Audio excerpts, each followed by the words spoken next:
Hi YouTube. I've been out of reptiles for quite some time, and I've decided here recently I'm probably going to get back into them. I kind of miss them. I want to start off with leopard geckos because those are the ones that I like the most. I'm going to go through some different processes and some ideas and some things that might help you out along the way. First and foremost, we're going to talk about food. Leopard geckos, as most of you know, eat primarily mealworms. That's the easiest and the best things to feed them, in my opinion anyway. I went out today and met with a gentleman. He sold me a small startup colony of mealworms on a pretty decent price. I got them for about $40. And I got a couple of other things, some tubs, some wheat bran to feed them and whatnot. I'm going to show you how to set them up and maybe make a couple other videos along the way to show daily care and stuff like that so you can multiply your mealworms pretty quickly and get a good turnout. In the process, if you do things right and you continue with it, you can probably even make some money. And who doesn't love a hobby that pays for itself, if you know what I mean? Mealworms are, like I said, super easy. They don't smell. They don't take up much room. And that being said, let's go ahead. I'll show you what I've got and how I'm going to set it up. Okay, this is what I picked up today. He sold me the $40, like I said, for all these mealworms. There's some beetles in here. A lot of them are dead, but that's fine because it's basically the mealworms that I'm after to begin with.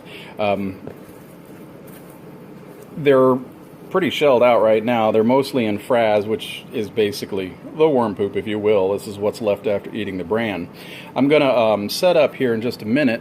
We're using just Sterilite. I like the drawer system myself. This was like $9 from Walmart. This will hold 3 different bins for 3 different sizes. Once I'm done, I'll probably have 2 of these stacked side by top each other or side by side, whichever. And you'll see how I go through them over time and breed everybody and get everybody set up and whatnot, and shake them down, get rid of the frass, put in more feed, that sort of stuff. Also bought me a bag of wheat bran. It's upside down. This just came from the wheat or feed store. $16 for 40 pounds. This will last a long time with mealworms.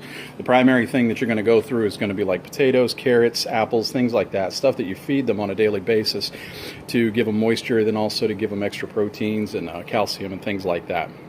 So stand by and I'll show you how we sift these guys out and get them into a tub.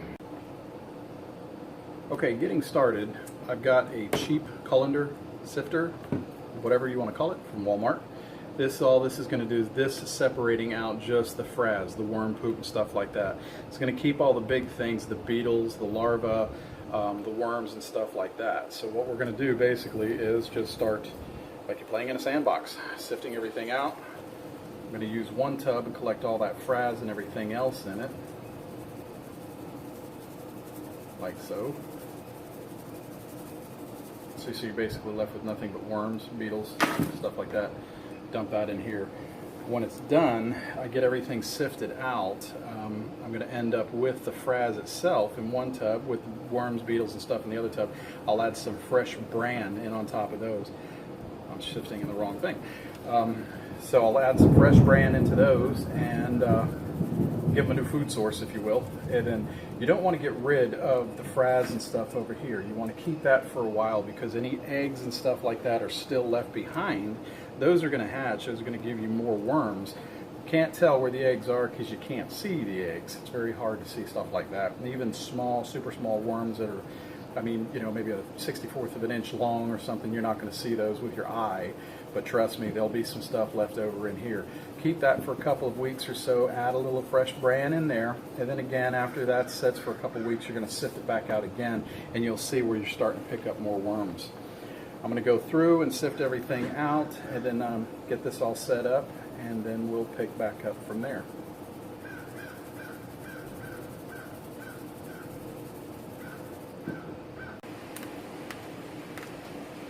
Okay, done sifting out. This is what we're left with.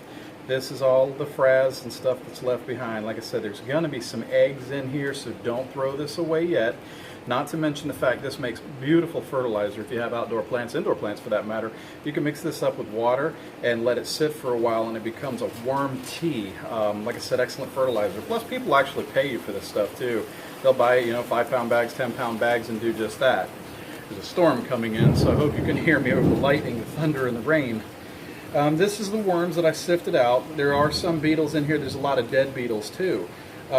Just guesstimation on here, I would say there's probably in the neck of about 50,000 worms in this tub right now. So I got a really good deal for $40. Definitely a good guy, a guy by the name of Jason up in Ocala. I'm going to add some bran here and get these guys going, and then give them some time. And then what I'm going to do is I'm going to set up a couple of things to where I can actually sift and get these worms out of here and leave nothing but the beetles and the carcass. Wow. Leave the beetles and the carcasses and whatnot behind, and then be able to throw those away. Kind of clean up the colonies, if you will. Get out all the old potato skins and stuff like that that are all left behind. As we go, like I said, I'll show you bits and pieces here and there about how things are done, how I set up my colonies, get you going with your own colony, and once you're established and everything, like I said, you start selling them. You can sell them on eBay, you can sell them locally and whatnot. People eat them, you know, use them for food, they use them for chickens, they use them for... Martha Stewart's even got some recipes for these guys to cook with them. I'm not going to eat that, but hey, you know, to each his own. So, thanks for watching. If you like what you see, please share, subscribe, comment, leave your questions. I'll try to answer everything that I can. And come back again. Thanks.